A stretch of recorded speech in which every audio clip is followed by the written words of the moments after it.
পিছনে ফ্যানের বাতাস খাচ্ছে আর সামনে বলছে বিদ্যুৎ চাই বিদ্যুৎ চাই। এই হচ্ছে তাদের হটকারিতা। তাদের বন্ধু বান্ধব তাদের সহকর্মীরা তো সরকারের দায়িত্ব ছিল, তখন তারা কি করেছিল? সমগ্র বাংলাদেশের মানুষ যে বিদ্যুতের কষ্ট পাচ্ছেন আমি আন্তরিকভাবে তার জন্য দুঃখ প্রকাশ করছি। কিন্তু এই সরকার আপনাদের সরকার এবং আমরা কাজ করছি যত দ্রুত সম্ভব মানুষকে এই কষ্টের হাত থেকে রক্ষা করার জন্য। আমরা আশা করছি সবকিছু ঠিকঠাক থাকলে আল্লাহর রহমতে, সবকিছু ঠিকঠাক থাকলে আল্লাহর রহমত থাকলে দ্রুতই আমরা এই অবস্থা থেকে মানুষকে বের করে নিয়ে আসতে পারবো, যাতে করে মানুষ কিছুটা হলেও স্বস্তি লাভ করতে পারে।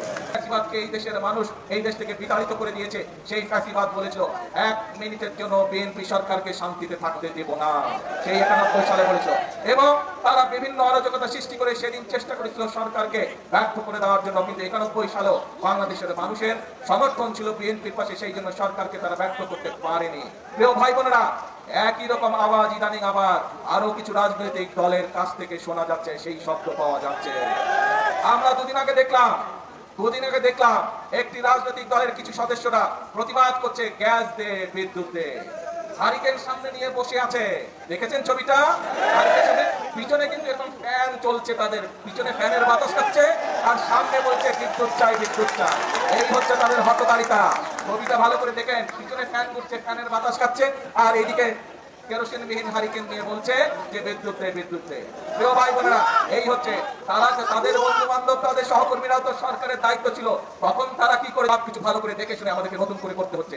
ইনশাআল্লাহ আমরা আশা করি এই তৃতীয় জাহাজটি চলে আসলে গ্যাসের সমস্যার সমাধান অনেকাংশে কমে যাবে। তবে এর জন্য অবশ্যই আমাদেরকে ধৈর্য ধারণ করতে হবে, দেশবাসীকে ধৈর্য ধারণ করতে হবে, কারণ এই জাহাজগুলো বানাতে যথেষ্ট সময় প্রয়োজন হয় এবং যে কোনো জায়গায় এই জাহাজগুলো বানায় না, পৃথিবীর নির্দিষ্ট কয়েকটি দেশে এই জাহাজগুলো তৈরি করে, অনেক দামি জাহাজ এগুলো।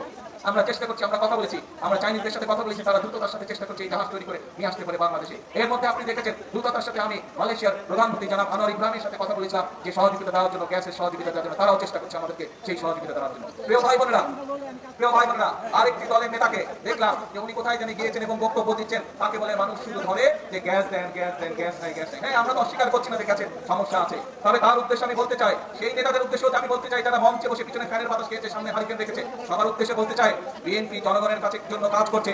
বিএনপির পরিকল্পনা রয়েছে জনগণের জন্য, কিভাবে আমরা জনগণের এই জ্বালানি সমস্যার সমাধান করব। ইনশাআল্লাহ আগামী এই যে সংসদ 27 তারিখে শুরু হবে, এই সংসদে আমরা বাংলাদেশ সংসদের মধ্যেই আমরা বাংলাদেশের জনগণের সামনে উপস্থাপন করব আগামী 10 বছর আমরা কিভাবে এই দেশের মানুষের জন্য জ্বালানি সমস্যার সমাধান করব, সেই পরিকল্পনা।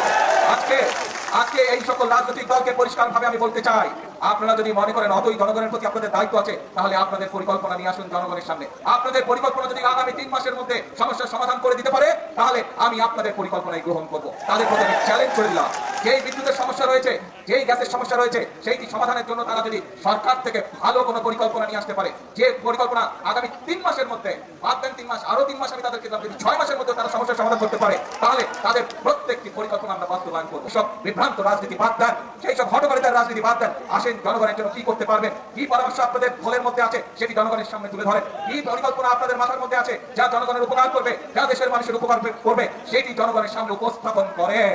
রাস্তায় বসে ভাঙচুর করা, রাস্তায় বিশৃঙ্খলা তৈরি করার দিন শেষ, সেই রাজনীতি শেষ। জনগণ এখন সেই রাজনীতির সমর্থন করে না।